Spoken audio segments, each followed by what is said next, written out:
형님, 제가 여경이랑 하룻밤 보내는 게 소원입니다. 뒤에 있던 조폭들이 낄낄거리며 맞장구 쳤습니다. 저도 껴주시지 말입니다. 전현수갑은 제가 채우겠습니다. 웃으며 조롱하는 남자들 앞에서 그녀는 표정 하나 변하지 않고 조용히 숨을 들이쉬었습니다. 그리고 단 40초 뒤 남자들은 사이좋게 바닥에 누워 있었습니다. 그 이후 드러나는 충격적인 대반전까지 달빛 이야기 지금 시작합니다. 가을비가 내리는 오후 경찰서에서 갑작스러운 부고 소식이 전해졌습니다. 새로 부임한 최상훈 서장이 급성 심근경색으로 세상을 떠났다는 것이었습니다. 이지은은 검은색 정복을 말끔히 차려입고 조문을 위해 장례식장으로 향했습니다. 31살의 이지은은 키 170cm의 늘씬한 체격에 단정하게 자른 머리가 인상적이었습니다. 707특임단 출신 경찰특 공대답게 꼿꼿한 자세로 걸음을 옮기는 모습이 범상치 않았습니다. 장례식장 입구에 도착하자 곳곳에서 흐느끼는 소리가 들려왔습니다. 복도를 따라 걷던 이지은은 갑자기 옆쪽 빈소에서 들려오는 큰 소리에 발걸음을 멈췄습니다. 야, 이 새끼야. 돈 언제 갚을 거야? 제발 여기서는.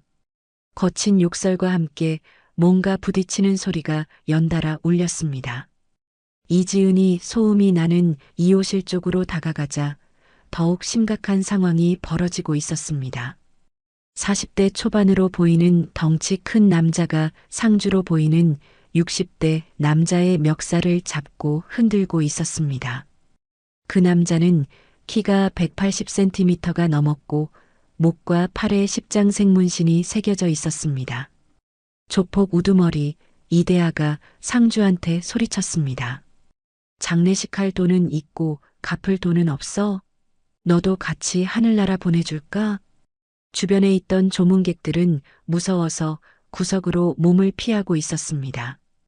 5명의 조폭들이 상주를 에워싸고 협박하고 있는 상황이었습니다. 분위기가 점점 험악해지고 있었습니다. 이지은이 조용히 빈소 안으로 들어가며 침착하게 말했습니다. 여기는 장례식장입니다. 조용히 해주세요. 이대하가 이지은을 위아래로 훑어보며 비웃었습니다. 뭐야? 경찰 언니네. 옆에 있던 조폭이 껄껄거리며 끼어들었습니다. 형님, 제가 여경이랑 하룻밤 보내는 게 버킷리스트였는데 오늘이 그날인 것 같습니다. 뒤에 있던 조폭들이 낄낄거리며 맞장구 쳤습니다. 형님, 저도 껴주시지 말입니다. 전현수갑은 제가 채우겠습니다. 이지은은 아무 말도 하지 않았습니다.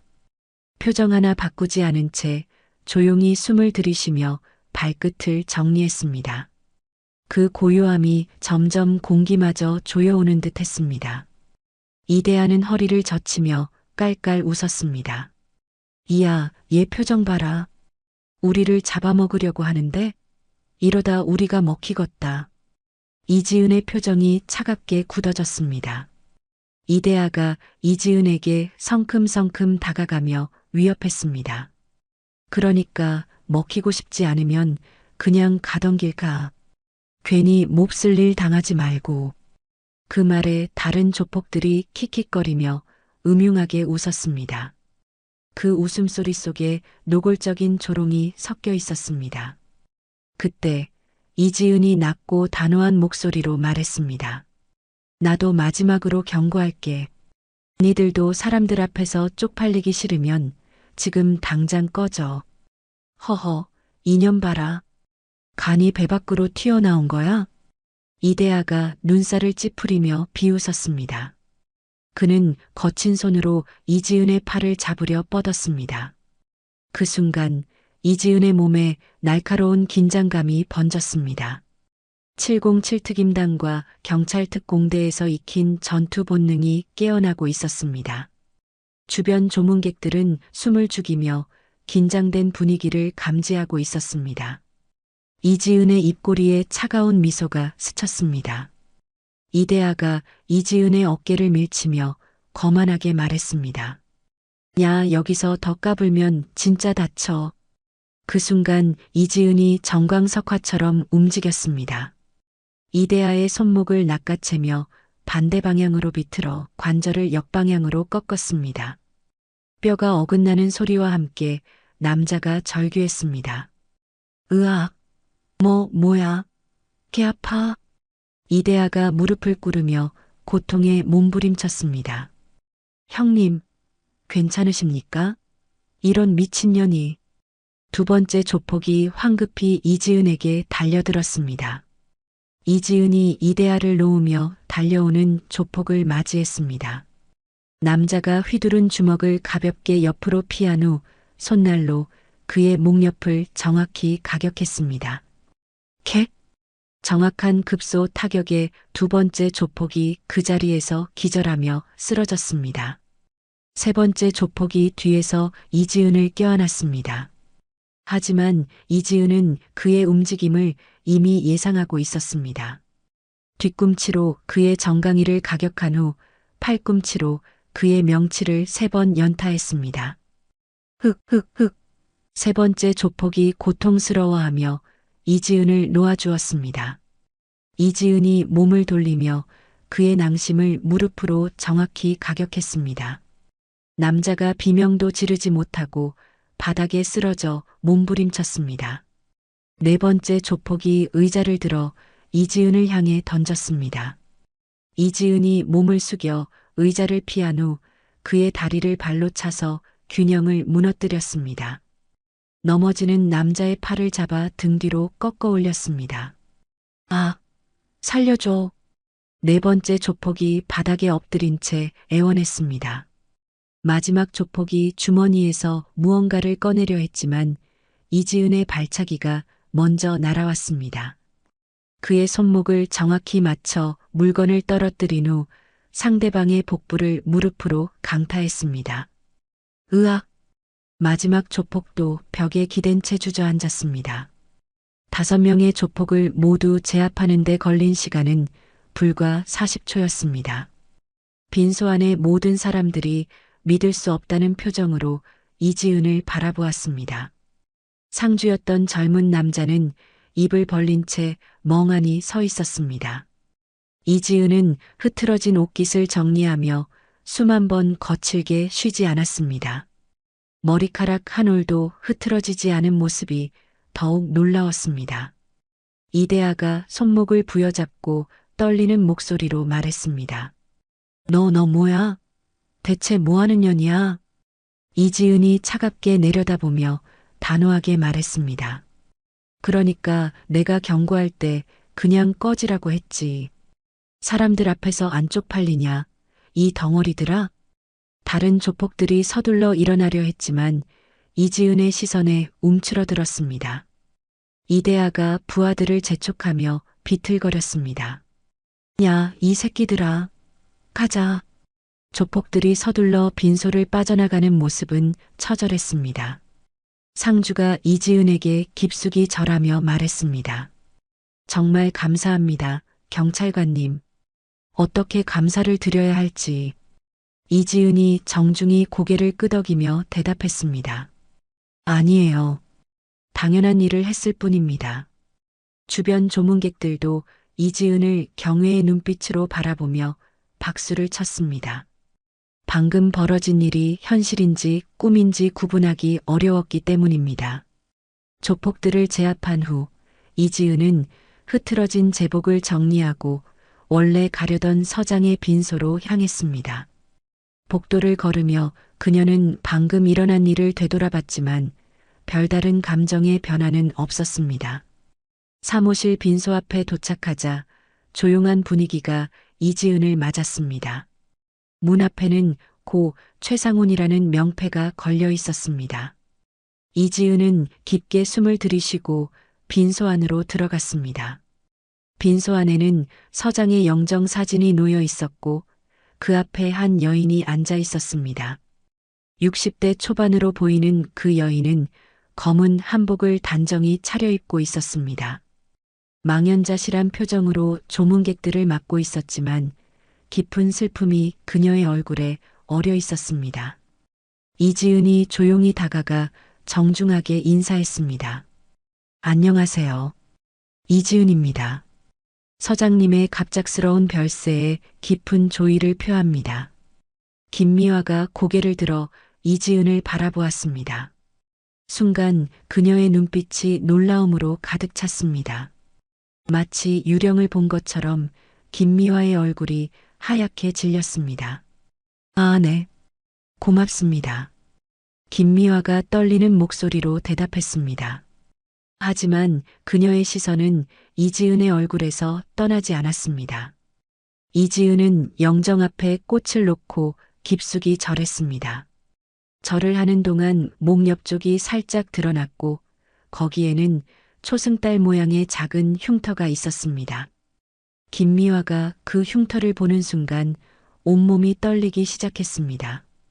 그녀의 눈에서 눈물이 차올랐고 가슴이 격하게 뛰었습니다. 이지은이 절을 마치고 일어서자 김미화가 다급하게 말했습니다. 잠깐만요. 혹시... 하지만 말이 목 끝에서 맴돌 뿐 쉽게 나오지 않았습니다. 김미화가 떨리는 손으로 이지은에게 다가왔습니다. 혹시 이름이 뭐라고 하셨죠? 이지은이 정중하게 대답했습니다. 이지은입니다. 김미화의 가슴이 더욱 격하게 뛰었습니다. 갑자기 김미화가 이지은의 손을 잡으려 했습니다. 혹시 부모님은... 바로 그때 이지은의 휴대폰이 요란하게 울렸습니다.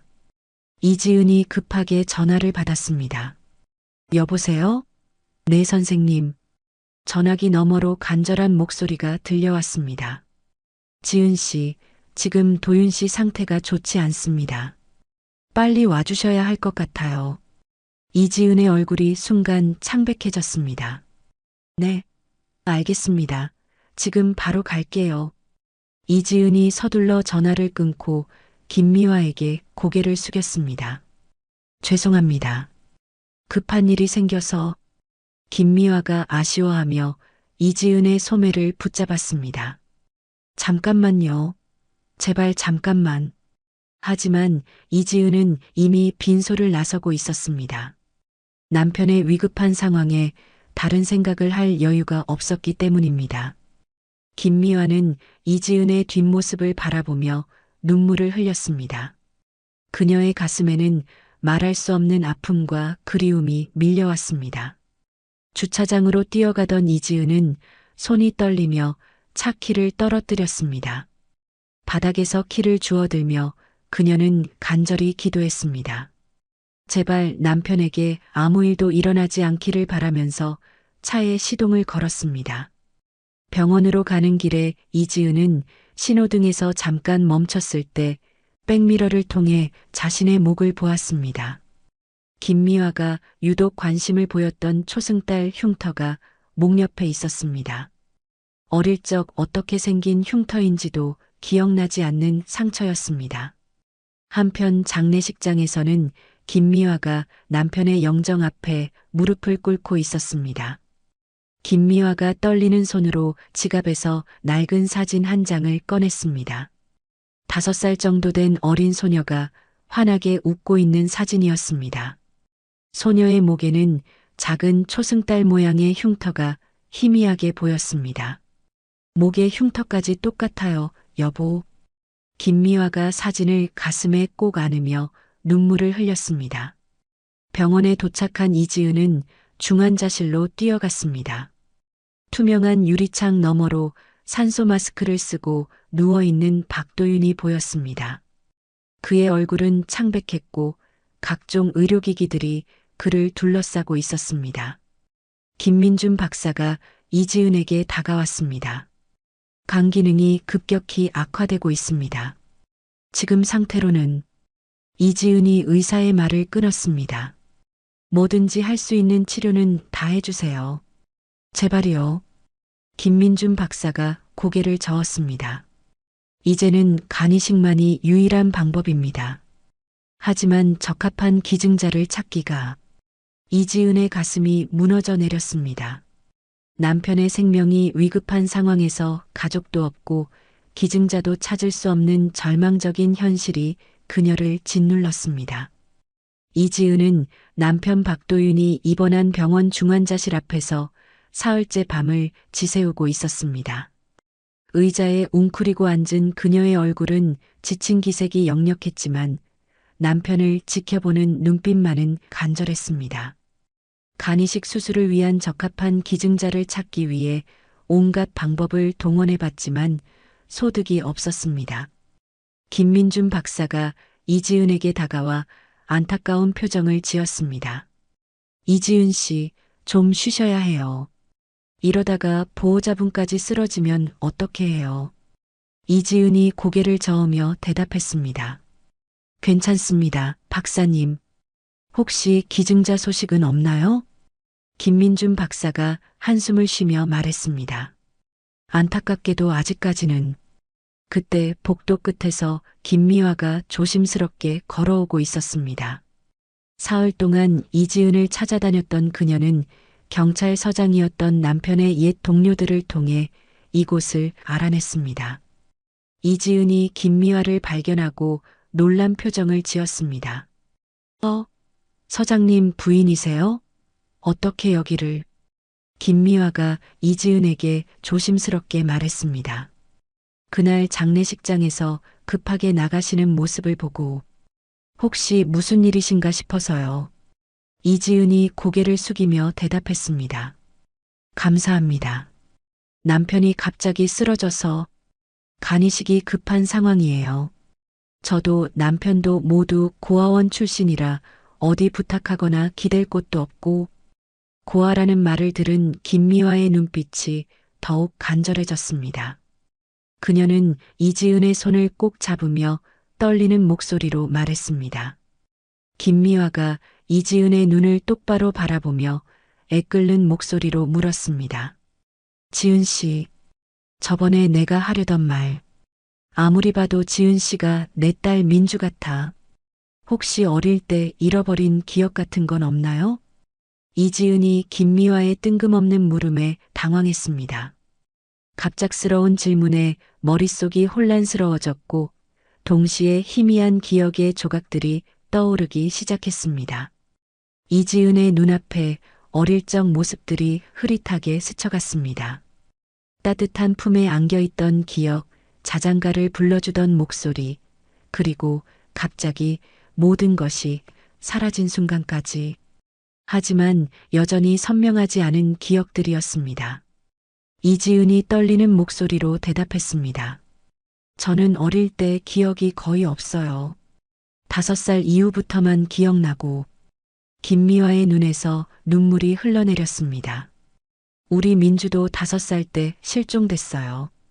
그리고 목에 있는 그 흉터. 우리 민주도 똑같은 자리에 흉터가 있었거든요. 이지은이 자신의 목을 만지며 놀란 표정을 지었습니다. 김미화의 말에 마음 깊은 곳에서 뭔가 울림이 있었지만 확신할 수는 없었습니다. 김미화가 이지은의 손을 더욱 꽉 잡으며 조심스럽게 물었습니다. 지은 씨, 혹시 어릴 때 어떻게 자랐는지 얘기해 줄 수 있어요? 정말 너무 궁금해서. 이지은이 김미화의 간절한 눈빛을 보며 마음을 열기 시작했습니다. 어릴 적 이지은은 이름조차 불분명한 채로 서울 시내 한 보육원에서 눈을 떴습니다. 5살이었던 그녀는 자신이 누구인지, 어떻게 이곳에 왔는지 전혀 기억하지 못했습니다. 보육원 선생님들이 아무리 물어봐도 그녀는 고개를 가로저을 뿐이었습니다. 보육원 원장이 어린 이지은에게 다가와 부드럽게 말했습니다. 얘야, 엄마 아빠 기억 안 나니? 집이 어디인지도 모르겠고. 이지은은 커다란 눈망울로 원장을 바라보며 작은 목소리로 대답했습니다. 몰라요. 아무것도 기억 안 나요. 경찰과 사회복지사들이 며칠간 이지은의 신원을 찾으려 애썼지만 소득이 없었습니다. 실종 신고된 아이들과 대조해봐도 일치하는 경우가 없었고 그녀는 결국 무연고 아동으로 분류되었습니다. 보육원에서 이지은은 다른 아이들과 함께 생활했지만 항상 외로웠습니다. 밤마다 이지은은 혼자 이불을 뒤집어 쓰고 울었습니다. 엄마, 아빠, 어디 있어요? 왜 저를 안 찾으러 와요? 보육원 선생님이 울고 있는 이지은을 달래려 했습니다. 지은아, 울지 마. 분명 엄마 아빠가 너를 찾고 있을 거야. 하지만 이지은의 마음속 외로움은 쉽게 사라지지 않았습니다. 초등학교에 입학한 후에도 이지은의 고민은 계속되었습니다. 가족 사진을 그리는 숙제가 나오면 그녀는 항상 난감해했습니다. 어떤 얼굴을 그려야 할지 알 수 없었기 때문입니다. 담임 선생님이 이지은에게 조심스럽게 물었습니다. 지은아, 가족 사진은 어떻게 그릴 거니? 이지은이 크레파스를 쥔 채 멍하니 종이를 바라보며 대답했습니다. 선생님, 저는 가족이 누구인지 몰라요. 중학교에 올라가서도 이지은은 여전히 혼자였습니다. 친구들이 부모님과 함께 소풍을 가거나 가족여행 얘기를 할 때마다 그녀는 소외감을 느꼈습니다. 하지만 점차 그녀는 혼자 있는 것에 익숙해져 갔습니다. 고등학교 시절 이지은은 자신만의 꿈을 키우기 시작했습니다. 언젠가는 자신의 진짜 가족을 찾겠다는 의지와 함께 스스로 강해져야겠다고 다짐했습니다. 그녀는 체육 시간마다 남다른 열정과 관심을 가졌습니다. 체육 선생님이 이지은의 운동신경을 보고 감탄했습니다. 지은아, 너 정말 운동신경이 좋구나. 이걸 잘 살려서 진로를 생각해 보는 게 어떨까? 이지은의 눈빛이 반짝였습니다. 강해지고 싶다는 욕망과 가족을 찾고 싶다는 간절함이 그녀를 움직이는 원동력이 되었습니다. 고등학교 졸업을 앞두고 그녀는 큰 결심을 하게 되었습니다. 고등학교를 졸업한 이지은은 자신의 존재 이유와 소속감을 찾기 위해 군 입대를 결심했습니다. 특히 707특임단이라는 이름을 들었을 때 그녀의 가슴은 이상하게 뛰었습니다. 가족도 없고 의지할 곳도 없는 자신에게는 강한 소속감의 조직이 필요하다고 생각했습니다. 입대 전날 밤 이지은은 보육원 마지막 날을 보내며 다짐했습니다. 이제 정말 혼자가 되는 거야. 하지만 포기하지 않을 거야. 훈련소에 입소한 첫날 이지은은 다른 동기들과 확연히 달랐습니다.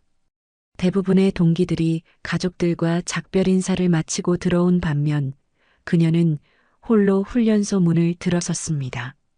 하지만 그녀의 눈빛에는 남다른 의지가 담겨 있었습니다.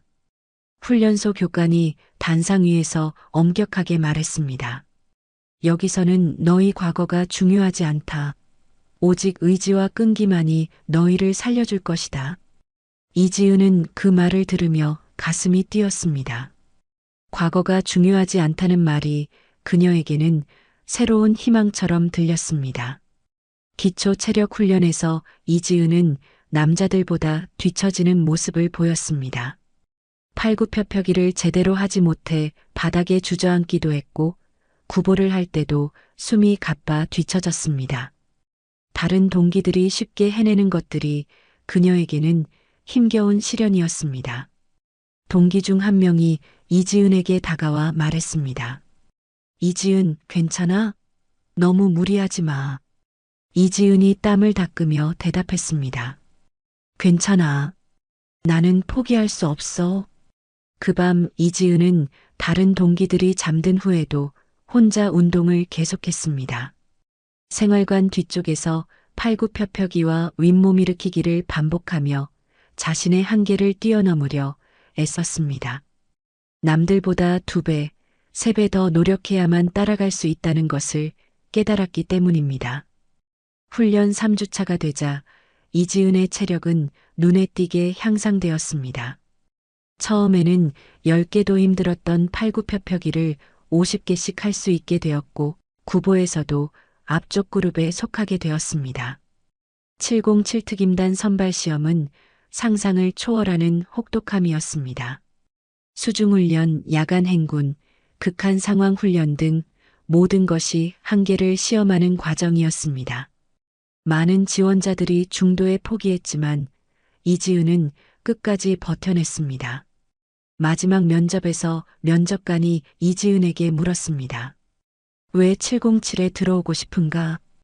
이지은이 단호한 목소리로 대답했습니다. 제게는 지킬 가족도 없고 돌아갈 곳도 없습니다. 하지만 이곳에서라면 진정한 가족을 만들 수 있을 것 같습니다. 몇 주 후 합격 통지서를 받은 이지은은 눈물을 흘렸습니다.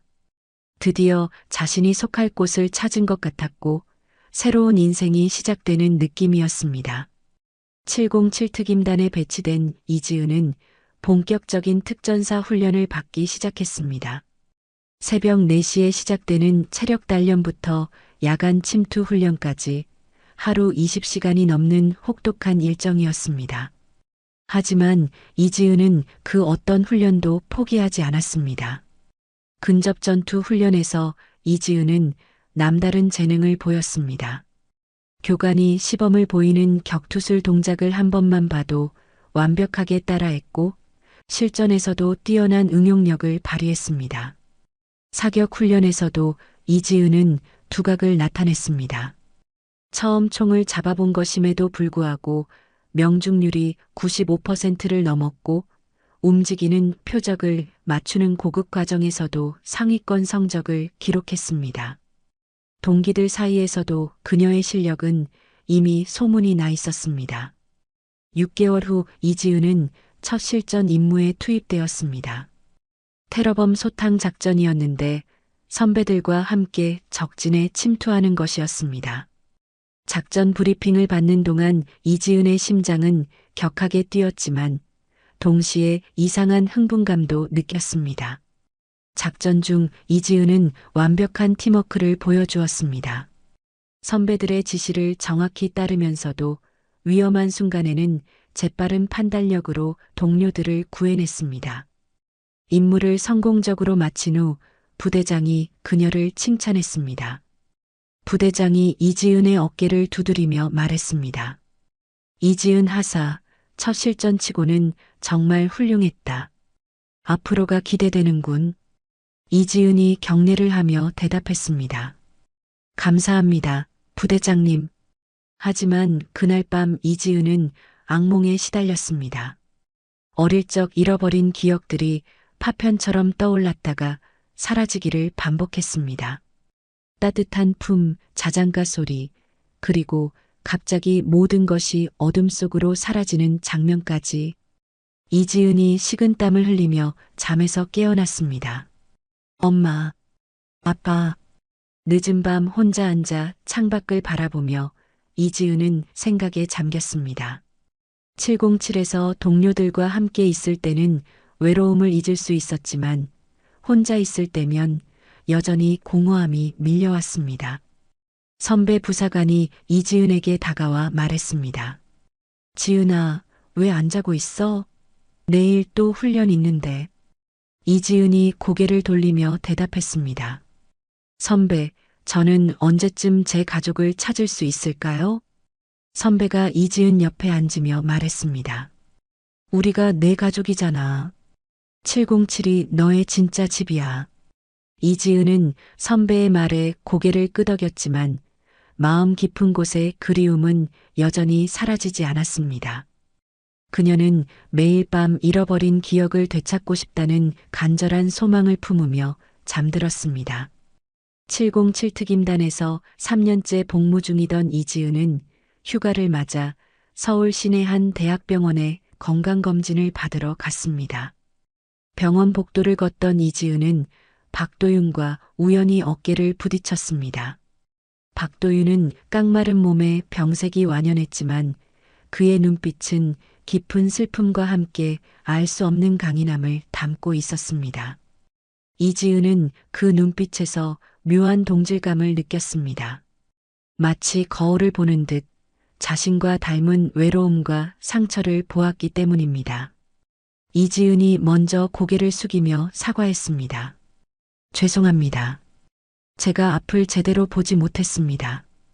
박도윤은 괜찮다고 말하며 살짝 미소 지었습니다. 아닙니다. 제가 몸이 좀 불편해서 부딪힌 것 같습니다. 그 미소에서 이지은은 왠지 모를 편안함을 느꼈습니다. 두 사람은 병원 로비의 벤치에 나란히 앉아 이야기를 나누기 시작했습니다. 박도윤은 자신이 어린 시절부터 간 기능이 좋지 않아 병원을 제 집처럼 드나들었다는 이야기를 담담하게 꺼냈습니다. 박도윤이 한숨을 쉬며 말했습니다. 저는 태어날 때부터 좀 아팠습니다. 부모님도 계시지 않아서 이렇게 혼자 병원에 오는 일이 많았어요. 그는 고아로 자라면서 세상에 대한 불신과 깊은 상처를 가슴에 품고 있었습니다. 친구도 없이 홀로 병마와 싸워온 그의 이야기에 이지은은 깊이 공감했습니다. 그녀 또한 기억을 잃은 채 홀로 세상에 던져진 외로움을 누구보다 잘 알고 있었기 때문입니다. 이지은이 자신의 손을 내려다보며 말했습니다. 저도 어릴 적 기억이 없어요. 그래서 항상 혼자라는 느낌을 지울 수 없었습니다. 박도윤은 이지은의 이야기에 귀 기울이며 고개를 끄덕였습니다. 그는 이지은의 강인함 속에서 묘한 슬픔을 읽었고 그녀에게서 자신과 같은 아픔을 가진 사람만이 줄 수 있는 진정한 위로를 받았습니다. 박도윤이 이지은의 눈을 바라보며 말했습니다. 지은 씨 얘기를 들으니 왠지 모르게 저도 모르게 위로가 되네요. 이지은이 그의 눈을 마주보며 조용히 대답했습니다. 저도 그래요, 도윤 씨. 당신을 만나니 왠지 모르게 마음이 편안해집니다. 처음 만났는데도 낯설지 않네요. 두 사람은 서로의 아픔을 보듬어주고 위로하며 빠르게 가까워졌습니다. 대화는 밤늦도록 이어졌고 그들은 서로에게 솔직한 마음을 털어놓으며 깊은 유대감을 형성했습니다. 이지은은 박도윤에게서 잃어버린 가족의 온기를 느꼈습니다. 따뜻하고 편안한 감정이 온몸을 감쌌습니다. 박도윤 역시 이지은에게서 세상에 대한 희망을 찾았습니다. 혼자라고 생각했던 세상에 자신을 이해해주는 존재가 있다는 사실만으로도 그는 큰 위안을 얻었습니다. 박도윤이 이지은의 손을 잡으며 조심스럽게 말했습니다. 다음에 또 만날 수 있을까요, 지은 씨? 이지은이 그의 손을 꼭 잡으며 미소 지었습니다. 네, 저도 그러고 싶어요, 도윤 씨. 그들은 서로에게 유일한 안식처가 되어 주었습니다. 병든 몸으로 투병 생활을 이어가야 했던 박도윤의 곁을 이지은은 묵묵히 지켜주었습니다. 그녀는 박도윤의 손을 잡고 병원 복도를 함께 걷거나 따뜻한 차를 내어주며 그의 통증을 함께 견뎌냈습니다. 박도윤은 이지은의 존재만으로도 큰 힘을 얻었고 이지은은 그를 통해 사랑하는 법을 배웠습니다.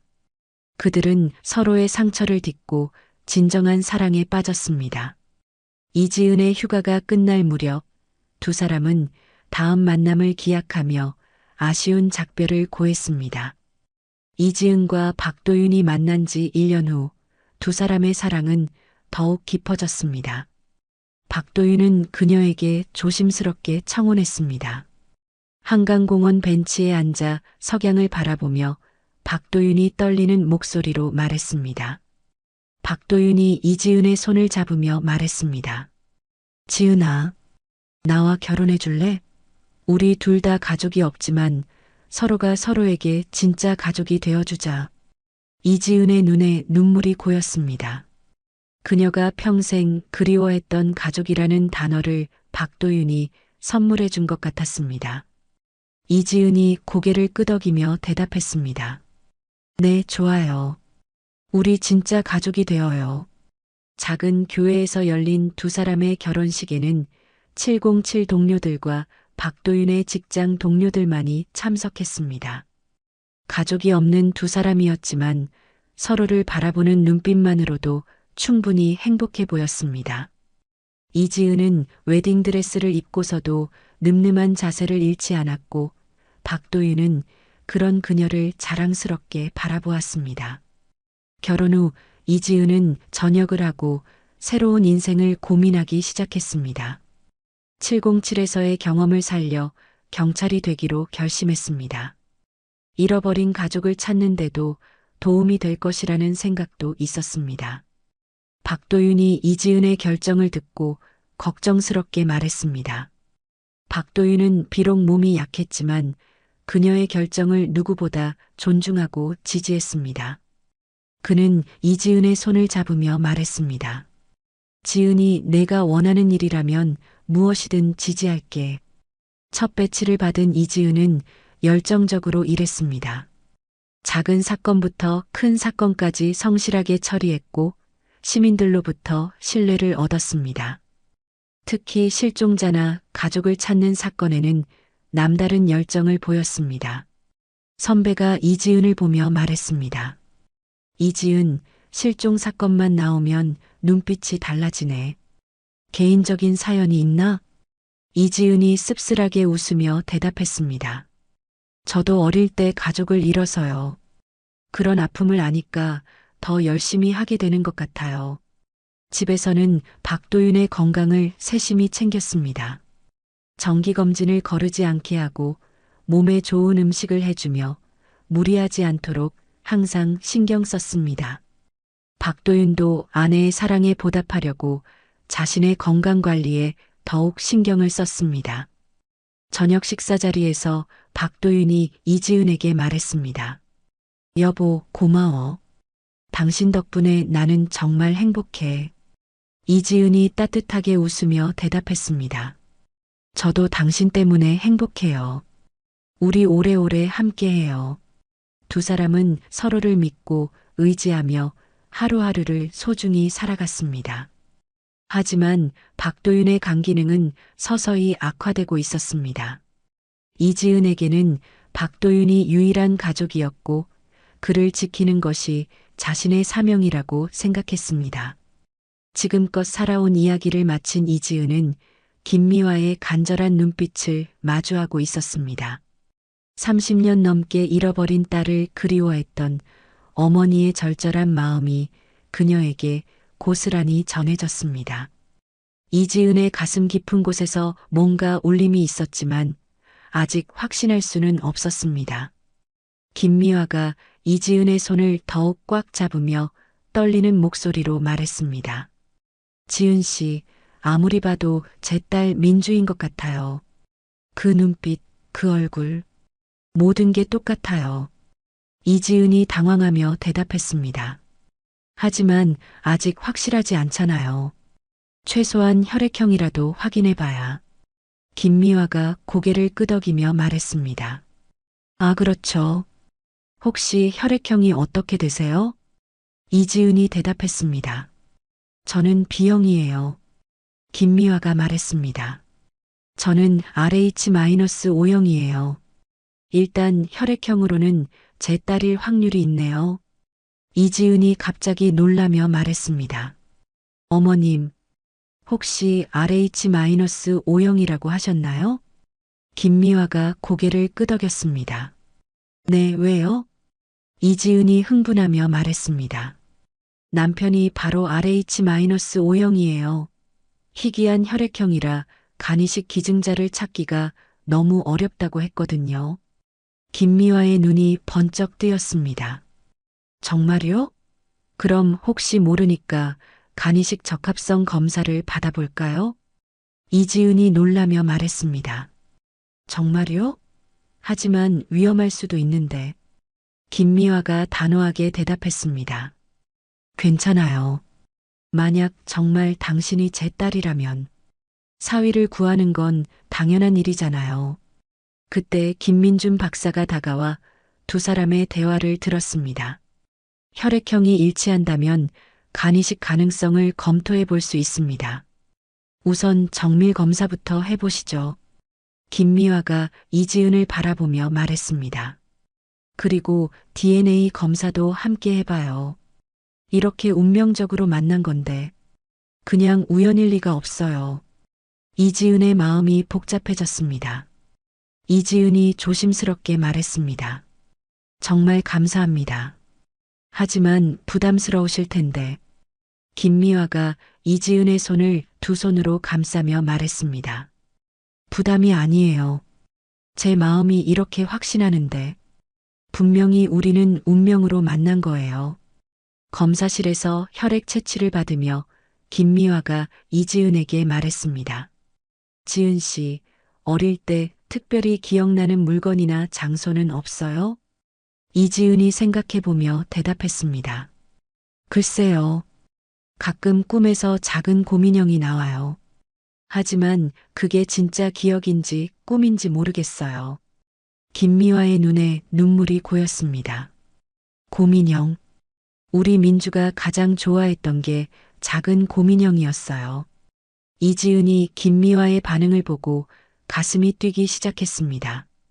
단순한 우연이라고 하기에는 너무 많은 것들이 일치하고 있었습니다. 검사를 마치고 복도에서 김미화가 이지은에게 말했습니다. 지은 씨, 결과가 나올 때까지 며칠 걸릴 텐데 그동안 제가 남편분을 돌봐드릴게요. 이지은이 고개를 저으며 말했습니다. 아니에요. 그럴 수는 없어요. 이미 충분히 도와주고 계시는데. 김미화가 미소를 지으며 대답했습니다. 가족이니까 당연한 거예요. 아직 확실하지는 않지만 제 마음은 이미 확신하고 있어요. 이지은은 김미화의 따뜻함에 마음이 흔들렸습니다.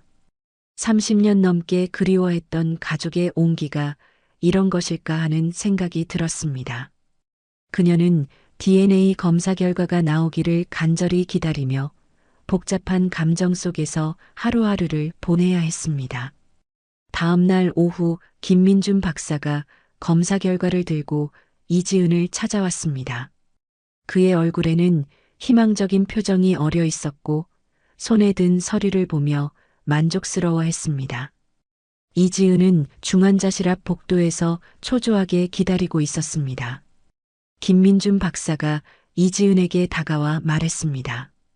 좋은 소식이 있습니다. 김미화님의 간이식 적합성이 매우 높게 나왔어요. 이지은의 얼굴이 환해졌습니다. 정말요? 그럼 남편이 수술받을 수 있는 건가요?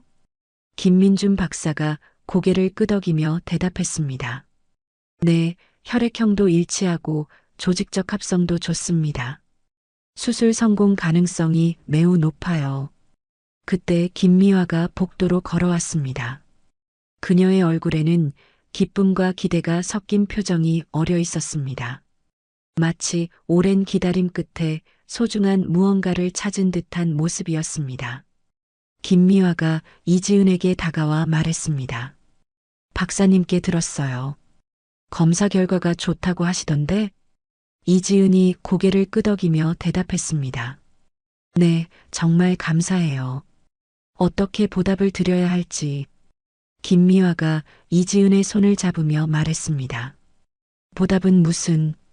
DNA 검사 결과도 곧 나올 텐데 그때까지 기다려봐요. 중환자실 안에서 박도윤이 깨어나 창문 너머로 두 여자를 바라보고 있었습니다. 그의 얼굴에는 복잡한 감정이 교차하고 있었습니다. 아내와 김미화 사이의 묘한 분위기를 감지하고 있었기 때문입니다. 이지은과 김미화가 중환자실로 들어오자 박도윤이 말했습니다. 여보, 간이식 얘기 들었어. 정말 고맙습니다, 사모님. 김미화가 박도윤의 손을 다정하게 잡으며 말했습니다. 괜찮아요. 가족이니까 당연한 일이에요. 박도윤이 가족이라는 단어에 미묘한 표정을 지었습니다. 아직 DNA 검사 결과도 나오지 않았는데 김미화가 너무 확신하는 것 같아 불안했습니다. 박도윤이 이지은에게 조심스럽게 말했습니다. 여보, 잠깐 둘이서만 얘기할 수 있을까? 김미화가 자리를 비켜주며 말했습니다. 네, 천천히 얘기하세요. 저는 밖에서 기다릴게요. 김미화가 나간 후 박도윤이 이지은의 손을 잡으며 말했습니다. 여보, 너무 쉽게 믿지 마. 낯선 사람의 호의는 항상 조심해야 해. 이지은이 남편의 걱정을 이해한다는 표정으로 대답했습니다. 알아요. 저도 처음엔 의심스러웠어요. 하지만 사모님 눈빛을 보면 박도윤이 고개를 저으며 말했습니다. 그래도 DNA 검사 결과가 나올 때까지는 확신하지 말자. 혹시라도 다른 목적이 있을 수도 있잖아. 이지은의 마음이 복잡해졌습니다. 남편의 우려도 이해가 되었지만 김미화에게서 느끼는 모성적인 따뜻함은 부정할 수 없었습니다. 이지은이 남편을 달래며 말했습니다. 걱정 마요. 저도 조심할게요. 지금은 당신 건강이 가장 중요해요. 복도에서 기다리던 김미화는 가슴이 두근거렸습니다. 30년 만에 찾은 딸과 함께 할 수 있는 시간이 얼마 남지 않았다는 생각에 안타까웠습니다. 하지만 사위의 생명을 구할 수 있다는 기쁨도 컸습니다. 김민준 박사가 김미화에게 다가와 말했습니다. 수술 전 마지막 검사들을 진행해야 합니다. 준비되셨으면 언제든 시작할 수 있어요. 김미화가 단호하게 대답했습니다. 네, 언제든 괜찮습니다. 하루라도 빨리 해주세요. 이지은과 박도윤이 중환자실에서 나와 김미화와 합류했습니다. 세 사람의 얼굴에는 각각 다른 감정이 어려 있었지만 모두 같은 목표를 향해 마음을 모으고 있었습니다. DNA 검사 결과가 모든 것을 결정할 중요한 열쇠였습니다. 그날 밤 박도윤의 상태가 급격히 악화되었습니다. 응급실로 옮겨진 그는 의식을 잃고 각종 생명유지 장치에 의존하게 되었습니다. 이지은은 남편의 침대 옆에서 밤새 지키며 눈물을 흘렸습니다. 김민준 박사가 급하게 이지은을 찾아와 말했습니다. 더 이상 기다릴 수 없습니다. 지금 당장 수술하지 않으면 위험해요. 이지은이 떨리는 목소리로 대답했습니다. 알겠습니다. 사모님께 연락드릴게요. 새벽 3시 김미화가 병원으로 급히 달려왔습니다. 잠옷 위에 외투만 걸친 채였지만 그녀의 눈빛은 결연했습니다. 30년 만에 찾은 딸의 남편을 구해야 한다는 사명감이 그녀를 움직였습니다. 김미화가 이지은을 꼭 안으며 말했습니다. 괜찮아요. 우리가 함께 이겨낼 거예요. 수술실 문 앞에서 김미화가 이지은에게 마지막 당부를 했습니다. 지은 씨, 너무 걱정 말아요. 이지은이 고개를 끄덕이며 대답했습니다. 네, 사모님. 조심히 다녀오세요. 수술실 앞에서 기다리며 이지은은 간절히 기도했습니다. 남편의 수술이 성공하기를, 그리고 김미화가 무사하기를 바라면서 밤새 잠들지 못했습니다. 새벽 6시 수술이 시작된 지 3시간이 지났습니다. 수술실 문 위에 빨간 불빛이 여전히 켜져 있었고 이지은은 복도 의자에서 일어나 창밖을 바라보았습니다. 수술실 안에서는 김민준 박사를 중심으로 한 의료진이 긴장된 분위기 속에서 수술을 진행하고 있었습니다. 김미화의 간 일부를 적출하는 과정이 순조롭게 진행되고 있었고 박도윤의 상태도 안정적이었습니다.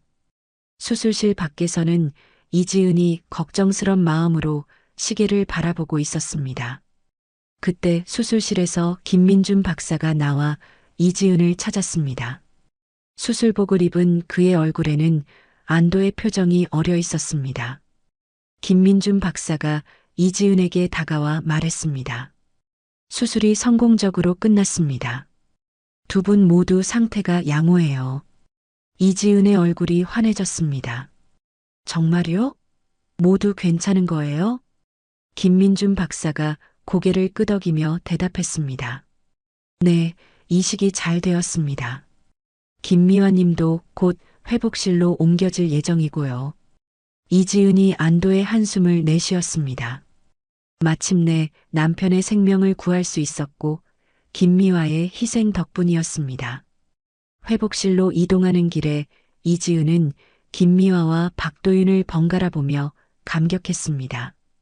두 사람 모두 안정적으로 잠들어 있었고 의료진들도 만족스러워했습니다. 이지은이 김미화의 손을 잡으며 작은 목소리로 말했습니다. 사모님, 정말 고마워요. 어떻게 이 은혜를 갚아야 할지. 잠들어 있던 김미화가 희미하게 눈을 뜨며 말했습니다. 지은 씨, 괜찮아? 남편은 어때요? 이지은이 눈물을 흘리며 대답했습니다.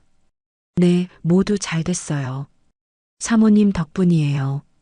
수술 후 사흘이 지나 김미화와 박도윤 모두 회복이 순조롭게 진행되고 있었습니다. 그때 김민준 박사가 심각한 표정으로 회복실에 들어왔습니다. 그의 손에는 DNA 검사 결과지가 들려 있었고 얼굴에는 당혹감이 어려 있었습니다. 이지은과 김미화 모두 긴장한 표정으로 그를 바라보았습니다. 김민준 박사가 조심스럽게 입을 열었습니다. 검사 결과가 나왔는데 좀 의외의 결과가 나왔습니다. 이지은이 가슴이 두근거리며 물었습니다.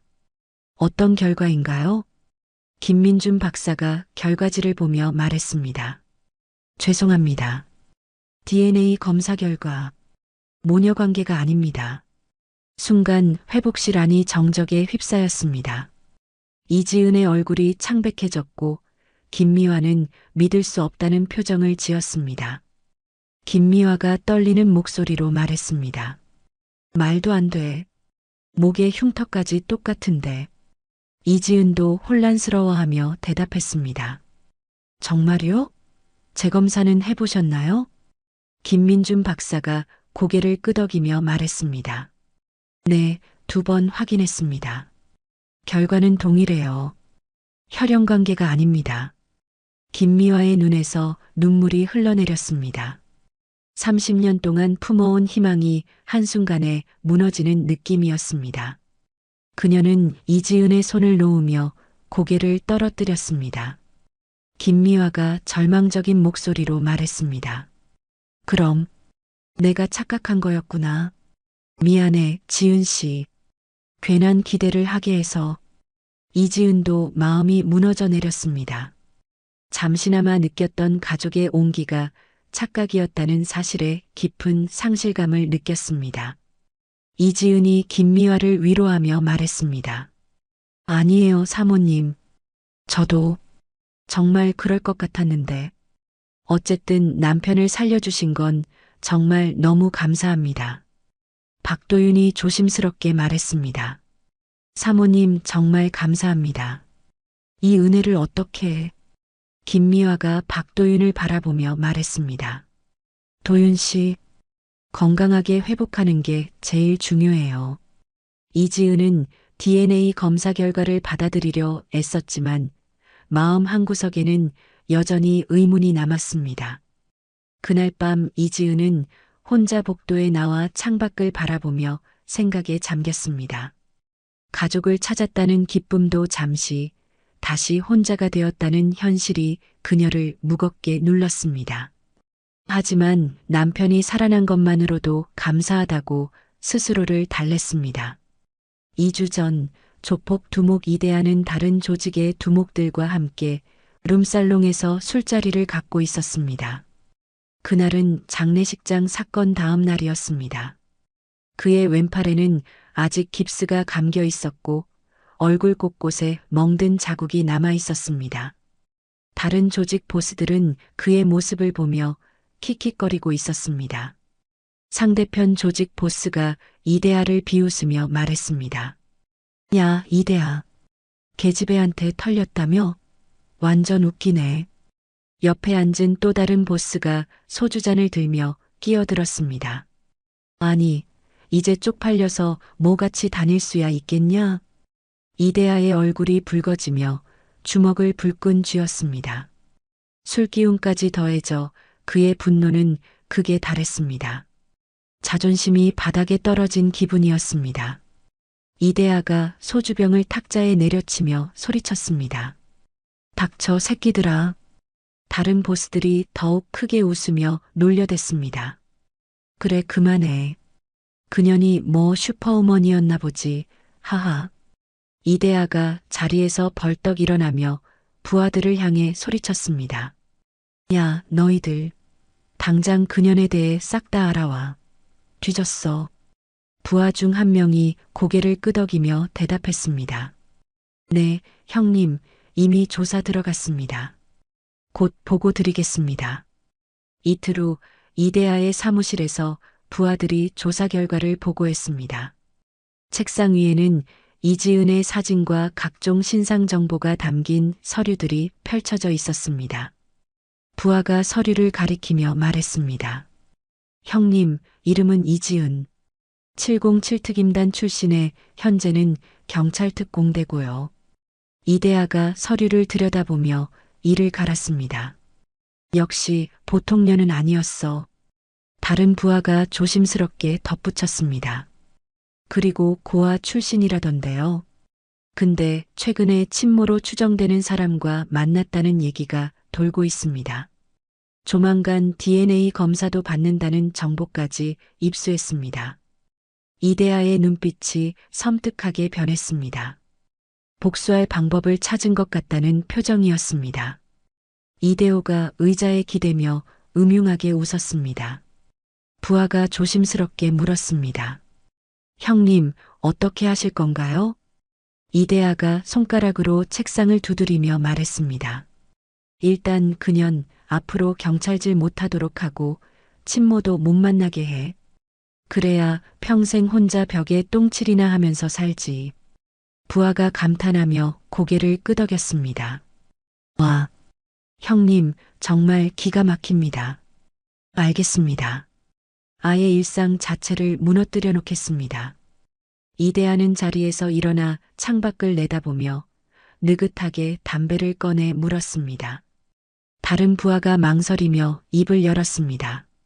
그년 남편이 다니는 직장도 파악해 봤는데요. 거기도 손대 볼까요? 이대하가 몸을 돌리며 말했습니다. 거기도 소문 하나 흘려. 아내가 전과자라든가 미친 여자라는 식으로 제대로 망신당하게. 부하들이 이대하의 치밀한 계획에 감탄했습니다. 이번엔 주먹질이 아니라 사람 하나를 서서히 무너뜨리는 정밀한 복수였습니다. 이대하는 다시 자리에 앉아 손가락으로 책상 모서리를 가볍게 두드렸습니다. 동시에 다 진행해. 하나씩 하는 게 아니야. 그년 삶 자체를 뿌리째 흔들어 놔야 해. 잠시 정적이 흐르다 부하 중 한 명이 조심스럽게 물었습니다. 형님, 근데 혹시라도 걸리게 되면. 이대하가 고개를 들고 차가운 미소를 지으며 쏘아붙였습니다. 이 새끼가 병신 같은 소리하고 있어. 그래서 은밀하게 하라는 거잖아. 이름 남기지 말고 전부 익명으로 처리해. 단 하나라도 발각되면 너부터 죽는 거야. 그날 밤 이대하의 치밀한 복수 계획은 조용히 움직이기 시작했습니다. 이지은이 행복을 찾아가고 있을 때 그녀도 모르는 사이에 어둠의 그림자가 다가오고 있었습니다. DNA 검사 결과로 혼란스러운 마음을 달래며 이지은이 경찰서에 출근한 지 사흘째 되는 날이었습니다. 평소와 다름없이 업무를 시작하려던 그녀에게 팀장이 심각한 표정으로 다가왔습니다.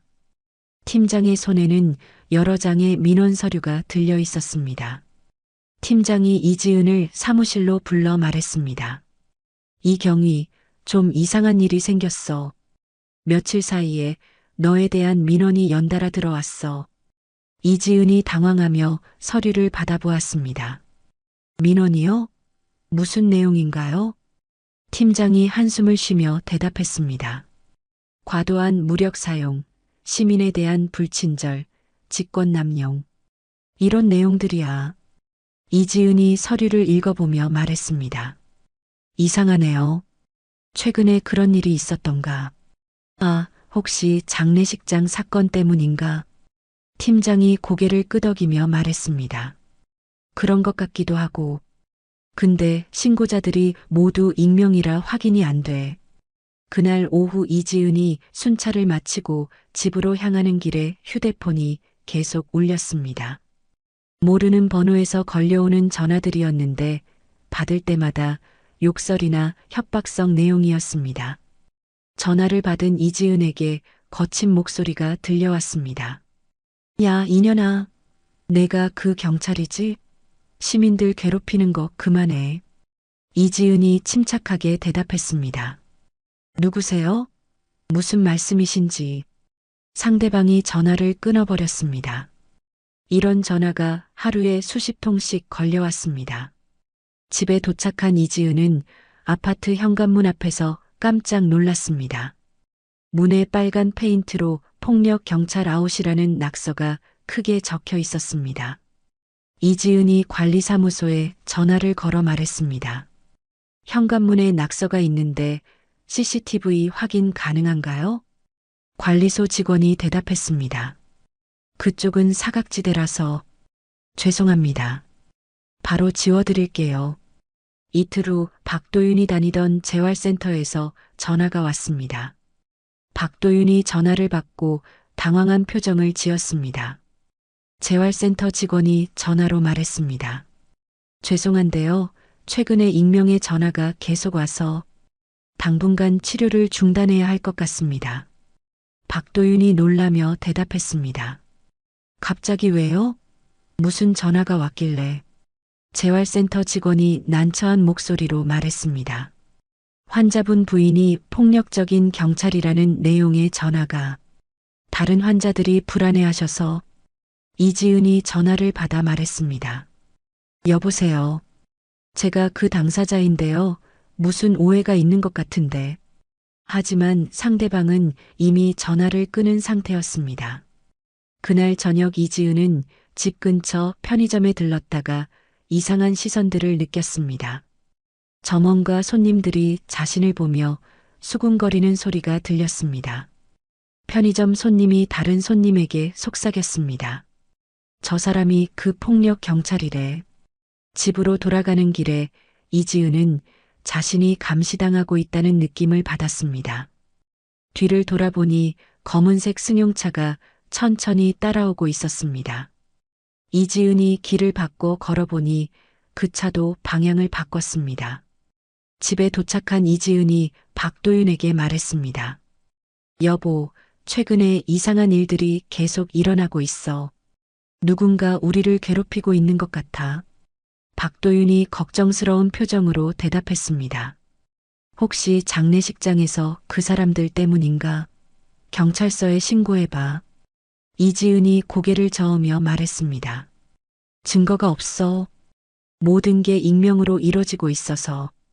그날 밤 이지은은 창문을 통해 아래를 내려다보니 아파트 주차장에 수상한 차량이 계속 머물고 있었습니다. 그녀는 이 모든 상황이 단순한 우연이 아니라 누군가의 계획적인 괴롭힘이라는 것을 확신했습니다. 계속되는 괴롭힘에 이지은은 더 이상 참을 수 없었습니다. 정보 분석 능력을 동원해 배우를 추적하기로 결심했습니다. 그녀는 집에서 노트북을 켜고 최근 일어난 모든 사건들을 시간순으로 정리하기 시작했습니다. 그녀는 각 사건의 패턴을 분석했습니다. 모든 신고와 괴롭힘이 익명으로 이루어졌다는 점, 그리고 자신의 개인정보가 정확히 노출되었다는 점이 수상했습니다. 결국 그녀는 장례식장에서의 조폭들이 그랬을 것이라고 판단을 내렸습니다. 이지은이 경찰서 데이터베이스에 접속해 장례식장 사건 당일의 CCTV를 다시 확인했습니다. 조폭들의 얼굴과 차량 번호를 다시 한번 자세히 살펴보았습니다. 화면을 보며 이지은이 중얼거렸습니다. 차량 번호로 조회해보자. 그녀는 경찰 내부 시스템에 차량 번호를 입력했습니다. 곧 차량 소유자 정보가 화면에 떠올랐습니다. 이지은이 결과를 보며 말했습니다. 이대하. 이 이름 어디서 들어본 것 같은데. 그녀는 경찰 내부 데이터베이스에서 이대하의 전과 기록을 조회했습니다. 폭력, 협박, 공갈 등 각종 범죄로 여러 번 입건된 기록이 있었습니다. 이지은이 더 자세한 정보를 찾기 위해 동료 경찰에게 전화를 걸었습니다. 선배, 이대하라는 조폭에 대해 아시는 게 있나요? 동료가 대답했습니다. 글쎄, 요즘 조용하긴 한데 그놈이 조용할 때가 더 위험해. 뭔가 꾸미고 있을 가능성이 높거든. 이지은이 더 캐물었습니다. 혹시 어떤 방식으로 일을 꾸미는지 아세요? 동료가 말했습니다. 주로 돈으로 사람 매수해서 조작하거나 이익을 취하는 놈이야. 직접 폭력 쓰는 것보다 뒤에서 조종하는 타입이지. 이지은의 눈빛이 번뜩였습니다. 이지은이 병원에 전화를 걸어 DNA 검사를 담당했던 직원과 통화했습니다. 혹시 검사 과정에서 이상한 점은 없었나요? 검사 담당자가 조심스럽게 대답했습니다. 사실 처음 검사와 재검사 결과가 달랐어요. 그래서 다시 확인했는데 이지은이 더 자세히 물었습니다. 어떻게 달랐는데요? 검사 담당자가 망설이며 말했습니다. 처음에는 혈연 관계로 나왔다가 재검사에서는 아니라고 나왔거든요. 좀 이상했어요. 이지은의 가슴이 뛰기 시작했습니다. 누군가 DNA 검사 샘플을 조작했을 가능성이 높았습니다. 이지은이 병원 보안실에 연락해 해당 날짜의 CCTV를 확인하고 싶다고 요청했습니다. 경찰 신분을 밝히자 보안실에서 협조해 주었습니다. CCTV 화면을 보던 이지은은 수상한 장면을 발견했습니다. 검사실에 청소부 복장을 한 남자가 들어가서 평소보다 오래 머물다 나오는 모습이었습니다. 이지은이 보안실 직원에게 물었습니다. 이 사람 정식 직원인가요? 보안실 직원이 확인하더니 대답했습니다. 아니요, 저희 청소업체 직원이 아닙니다. 이상하네요. 이지은이 그 남자의 얼굴을 확대해서 보니 이대하의 부하 중 한 명이었습니다. 장례식장에서 봤던 얼굴이 틀림없었습니다. 이지은이 모든 퍼즐이 맞춰지는 것을 느꼈습니다. 이대하가 자신에게 복수하기 위해 DNA 검사를 조작했고 동시에 각종 괴롭힘을 가하고 있었던 것입니다. 이지은이 주먹을 불끈 쥐며 말했습니다. 이제 확실해졌어. 사모님이 정말 내 어머니일 수도 있다는 거야. 이지은은 사흘간 이대하의 행동 패턴을 관찰한 후 그의 은신처를 파악했습니다. 시내 외곽의 허름한 건물 2층에 있는 노래방이 그들의 아지트였습니다. 평상복을 입은 이지은은 건물 주변을 정찰하며 침투 계획을 세웠습니다. 밤 11시 이지은은 건물 뒤편 비상계단을 통해 조용히 2층으로 올라갔습니다. 노래방 안에서는 이대하와 부하 4명이 술을 마시며 떠들고 있었습니다. 이대하가 부하들에게 말했습니다. 야, 그년 요즘 어때? 계획대로 잘 진행되고 있는 거지? 부하 중 한 명이 웃으며 대답했습니다. 형님, 완전 제대로 걸렸어요. 매일 전화 폭탄 맞고 있고 남편 재활치료도 끊겼대요. 이대하가 만족스러워하며 말했습니다. DNA 검사 조작은 어땠어? 다른 부하가 대답했습니다. 완벽했습니다. 병원 청소부로 변장해서 샘플 바꿔치기 했어요. 가족 찾는 건 완전 망쳤죠. 이지은이 문틈으로 대화를 들으며 분노가 치밀어 올랐습니다. 역시 자신의 추측이 맞았습니다. 이지은이 노래방 문을 벌컥 열고 들어가며 말했습니다. 다 들었다, 쓰레기들아. 이대하와 부하들이 깜짝 놀라 이지은을 바라보았습니다. 이대하의 얼굴이 순간 창백해졌습니다. 이대하가 당황하며 소리쳤습니다. 이 인연이 어떻게 여기를... 부하 2명이 동시에 이지은에게 달려들었습니다. 이지은은 첫 번째 부하의 주먹을 피하며 그의 팔을 잡아 업어치기로 넘어뜨렸습니다. 으악! 첫 번째 부하가 바닥에 떨어지며 신음했습니다. 두 번째 부하가 의자를 들고 휘둘렀지만 이지은이 몸을 낮춰 피한 후 그의 다리를 걸어 넘어뜨렸습니다. 곧바로 그의 팔을 비틀어 제압했습니다. 아, 놔줘. 세 번째 부하가 뒤에서 이지은의 목을 조르려 했지만 이지은이 팔꿈치로 그의 옆구리를 강타했습니다. 이어서 뒤돌아서며 무릎으로 그의 배를 차올렸습니다. 흑! 세 번째 부하가 배를 움켜쥐고 주저앉았습니다. 네 번째 부하가 술병을 집어들었지만 이지은이 재빠르게 달려가 그의 손목을 잡아 비틀었습니다. 술병이 바닥에 떨어져 깨지는 소리가 났습니다. 이대하가 서둘러 테이블을 뒤집어 엎으려 했지만 이지은이 이미 그에게 달려가고 있었습니다. 이지은이 이대하의 손목을 잡아 등 뒤로 꺾어 올렸습니다. 으악! 나. 이대하가 고통스러워하며 소리쳤습니다. 이지은이 차가운 목소리로 말했습니다. 움직이지 마. 팔 부러뜨리기 전에. 이지은이 이대하를 제압한 채 그들의 노트북을 켰습니다. 화면에는 자신에 대한 각종 정보와 복수 계획이 상세히 저장되어 있었습니다. 이지은이 파일들을 확인하며 말했습니다. DNA 검사 조작, 익명 신고, 협박 전화. 다 여기 있네.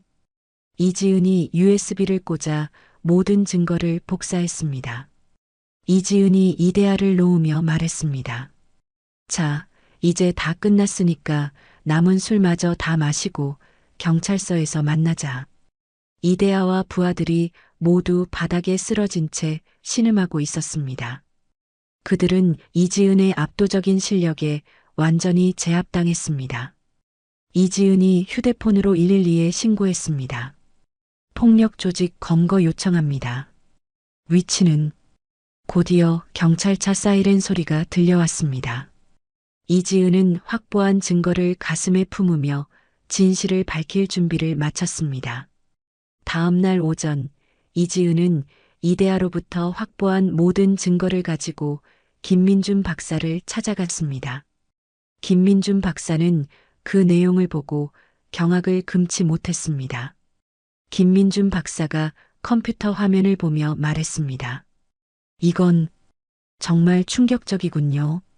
우리 병원에서 이런 일이 일어났다니. 이지은이 간절한 목소리로 말했습니다. 박사님, DNA 재검사를 해주세요. 김민준 박사가 고개를 끄덕이며 대답했습니다. 당연히 해야죠. 곧바로 김미화에게 연락이 갔습니다. 전화를 받은 김미화의 목소리에는 떨림과 기대가 섞여 있었습니다. 김미화가 전화로 말했습니다. 정말요? 그럼 혹시 우리가 정말 모녀일 수도 있다는 건가요? 이지은이 대답했습니다. 네, 사모님. 저도 그럴 가능성이 높다고 생각해요. 다시 한번 확인해 봐요. 새로운 DNA 검사가 진행되었습니다. 검사실에서 김민준 박사가 검사 담당자에게 말했습니다. 이번 검사는 특별히 중요합니다. 혹시라도 실수나 외부 개입이 없도록 주의해 주세요. 검사 담당자가 고개를 끄덕이며 대답했습니다. 네, 박사님. 완벽하게 진행하겠습니다. 사흘 후 김민준 박사가 결과지를 들고 이지은과 김미화를 만났습니다. 그의 얼굴에는 이번에는 환한 미소가 번져 있었습니다. 두 사람은 긴장한 마음으로 박사를 바라보았습니다. 김민준 박사가 결과지를 펼치며 말했습니다. 이번 결과는 확실합니다. DNA 99.9% 일치. 모녀 관계가 확인되었습니다. 순간 이지은과 김미화는 서로를 바라보며 눈물을 흘렸습니다. 30년 만의 재회가 드디어 확실해진 순간이었습니다. 김미화가 이지은을 꼭 안으며 울었습니다. 민주야, 내 딸 민주야. 이지은도 김미화의 품에 안기며 눈물을 흘렸습니다. 엄마, 너무 보고 싶었어요. 김민준 박사가 감동받은 표정으로 두 사람을 바라보았습니다. 정말 감동적인 재회네요. 이지은이 눈물을 닦으며 말했습니다. 이제야 모든 퍼즐이 맞춰진 것 같아요. 어릴 때부터 느꼈던 그 허전함이 뭐였는지. 김미화가 이지은의 손을 꼭 잡으며 말했습니다. 민주야, 이제 우리 다시는 떨어지지 말자. 엄마가 너를 평생 지켜줄게. 회복실에 있던 박도윤에게도 소식이 전해졌습니다. 그는 처음에는 놀랐지만 이내 기뻐하며 김미화를 진심으로 어머니로 받아들였습니다. 박도윤이 김미화에게 말했습니다. 어머님, 정말 감사합니다. 김미화가 박도윤의 손을 잡으며 대답했습니다. 이제 우리 모두 진짜 가족이야. 함께 행복하게 살자. 병원 복도에서 세 사람은 서로를 꼭 안으며 감격의 눈물을 흘렸습니다. 30년간 떨어져 있던 가족이 마침내 다시 만난 것이었습니다. DNA 검사로 모녀 관계가 확실해진 후 며칠 뒤 김미화는 이지은을 자신의 집으로 초대했습니다. 30년 만에 찾은 딸에게 보여주고 싶은 것들이 많았기 때문입니다. 이지은과 박도윤은 함께 김미화의 집을 방문했습니다. 김미화의 집 거실에는 고 최상훈 서장의 사진이 정중하게 모셔져 있었습니다. 이지은이 아버지의 사진을 보며 가슴이 뭉클해졌습니다. 비록 기억하지는 못하지만 자신을 사랑했던 아버지의 모습이 따뜻해 보였습니다. 김미화가 이지은의 손을 잡으며 말했습니다. 민주야, 아버지가 너를 얼마나 그리워했는지 보여줄 게 있어. 김미화는 방 안으로 들어가 오래된 나무 상자를 가져왔습니다. 상자 안에는 낡은 일기장과 이지은의 어린 시절 사진들이 정성스럽게 보관되어 있었습니다. 김미화가 일기장을 꺼내며 말했습니다. 이건 아버지가 30년 동안 써오신 일기야. 너를 찾으려고 얼마나 노력하셨는지. 이지은이 떨리는 손으로 일기장을 받아들었습니다. 첫 페이지에는 자신이 실종된 날의 기록이 적혀 있었습니다. 일기장에 적힌 글을 이지은이 읽어보았습니다. 민주가 사라진 지 오늘로 일주일째다. 온 동네를 다 뒤져봤지만 아무 소식이 없다. 아내는 계속 울고만 있고 나는 어떻게 해야 할지 모르겠다. 이지은이 일기장을 계속 넘기며 보았습니다.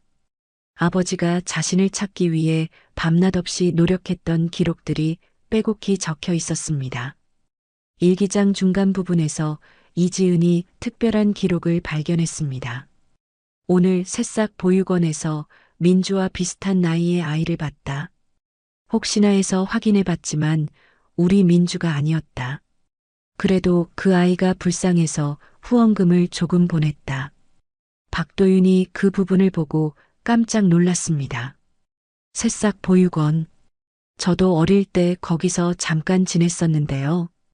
이지은과 김미화가 동시에 박도윤을 바라보았습니다. 예상치 못한 연결고리가 발견된 것이었습니다. 박도윤이 계속해서 말했습니다. 제가 7살 때쯤이었나? 거기서 지냈는데 어떤 경찰관 아저씨가 가끔 오셔서 아이들을 돌봐주시곤 했어요. 김미화가 놀라며 말했습니다.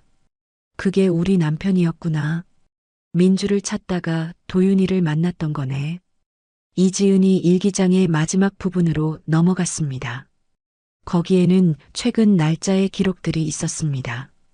새로 부임한 서부경찰서에 이지은이라는 경위가 있다. 나이도 비슷하고 얼굴이 우리 민주와 너무 닮았다. 특히 목 옆에 흉터까지. 하지만 섣부른 판단은 이르다. 이지은이 그 부분을 읽으며 숨을 멈췄습니다. 아버지가 자신을 알아보고 있었다는 것이었습니다. 일기는 계속되었습니다.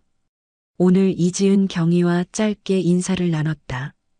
가슴이 뛰어서 당장이라도 달려가서 물어보고 싶지만 만약 다른 사람이라면 그분에게 상처가 될 수도 있다. 김미화가 이지은의 어깨를 감싸며 말했습니다. 아버지도 눈치채고 계셨구나. 마지막 일기 내용이 이어졌습니다. 조금 더 정보를 모아보고 신중하게 접근해야겠다. 혹시 민주가 아닐 수도 있으니까 조심스럽게 이야기해봐야겠다. 내일 이지은 경위와 개별 면담 시간을 잡아봐야겠다. 그 다음 페이지는 비어 있었습니다. 최 서장이 그날 밤 급성 심근경색으로 세상을 떠났기 때문이었습니다. 이지은의 눈에서 눈물이 흘러내렸습니다. 김미화가 남편의 사진을 바라보며 말했습니다. 남편이 얼마나 조심스러워했는지 너에게 상처 주고 싶지 않아서 그랬던 거야. 박도윤도 감동받은 표정으로 말했습니다. 장인어른께서 그렇게 신중하게 생각하고 계셨다니 정말 따뜻한 분이셨네요. 이지은이 일기장을 가슴에 안으며 말했습니다. 아버지, 늦었지만 딸이 돌아왔어요. 그리고 아버지가 돌봐주신 도윤이와 결혼해서 행복하게 살고 있어요. 그날 밤 세 사람은 아버지의 사진 앞에서 함께 기도했습니다. 아버지가 끝내 하지 못한 말을 이제야 알게 되었고 그의 조심스러운 사랑도 함께 느낄 수 있었습니다.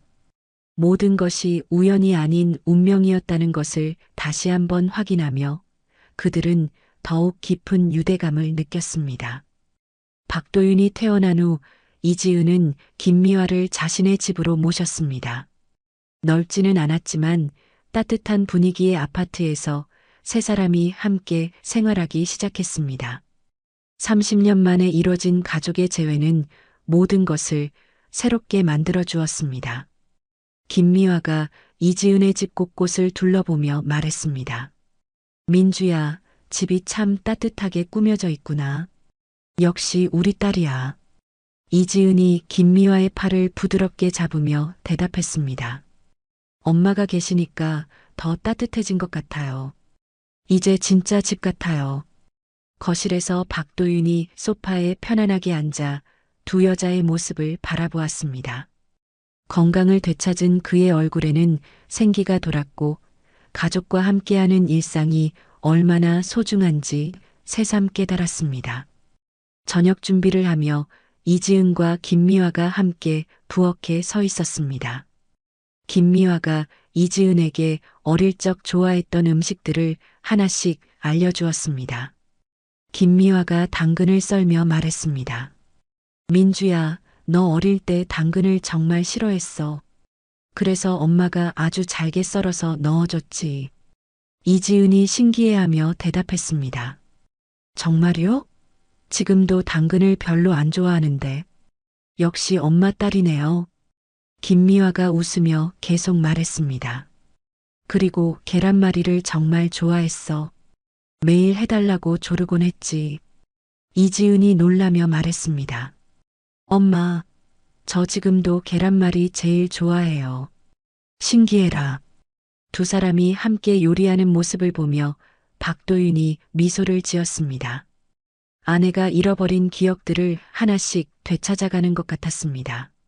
식사 시간에 김미화가 이지은에게 어릴 적 별명을 불러주었습니다. 우리 똘똘이 많이 먹어. 너무 말랐어. 이지은이 그 별명을 들으며 가슴 한켠이 따뜻해졌습니다. 똘똘이. 왠지 익숙한 것 같아요. 김미화가 이지은의 머리를 쓰다듬으며 말했습니다.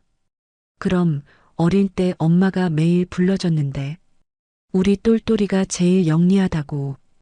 박도윤이 대화에 끼어들며 말했습니다. 어머님, 지은이 어릴 때 어떤 아이였어요? 김미화가 추억에 잠기며 대답했습니다. 정말 활발하고 용감한 아이였어. 남자아이들보다도 씩씩했지. 이지은이 웃으며 말했습니다. 그래서 내가 이렇게 강한 거였구나. 엄마 닮아서요. 저녁 식사 후 세 사람이 거실에서 함께 TV를 보며 시간을 보냈습니다. 김미화가 이지은의 어깨에 기대어 앉아 있었고 박도윤은 옆에서 행복한 표정으로 바라보고 있었습니다. 그날 밤 이지은은 오랜만에 깊은 잠에 빠져들었습니다. 어릴 적부터 계속 느꼈던 공허함과 외로움이 마침내 사라진 것 같았습니다. 진정한 가족의 사랑 속에서 그녀의 마음도 완전히 치유되고 있었습니다. 다음 날 아침 김미화가 일찍 일어나 아침 식사를 준비했습니다. 이지은과 박도윤이 일어나 보니 식탁에는 따뜻한 미역국과 계란말이, 그리고 각종 반찬들이 정성스럽게 차려져 있었습니다. 김미화가 웃으며 말했습니다. 우리 가족 첫 아침이니까 특별히 준비했어. 많이 먹어라. 이지은과 박도윤이 감동받은 표정으로 김미화를 바라보았습니다. 진정한 가족의 따뜻함이 무엇인지 온몸으로 느낄 수 있었습니다. 세 사람의 새로운 삶이 이렇게 아름답게 시작되고 있었습니다. 6개월 후 이지은과 박도윤 그리고 김미화는 완전히 하나된 가족으로 살아가고 있었습니다. 박도윤의 건강은 완전히 회복되었고 김미화도 수술 후유증 없이 건강한 모습이었습니다. 세 사람이 함께하는 일상은 평범하지만 행복으로 가득 찼습니다. 매일 아침 이지은은 아버지의 사진 앞에서 경례를 하며 하루를 시작했습니다. 제복을 단정히 입고 아버지 영정 앞에 선 그녀의 모습은 당당하고 자랑스러웠습니다. 이지은이 아버지 사진을 바라보며 말했습니다.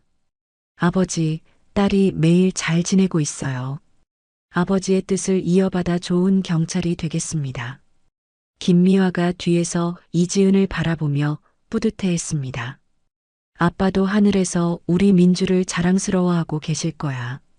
이지은은 경찰서에서도 모범적인 경찰관으로 인정받고 있었습니다. 특히 실종자나 가족을 찾는 사건에서는 남다른 열정과 능력을 보여주었습니다.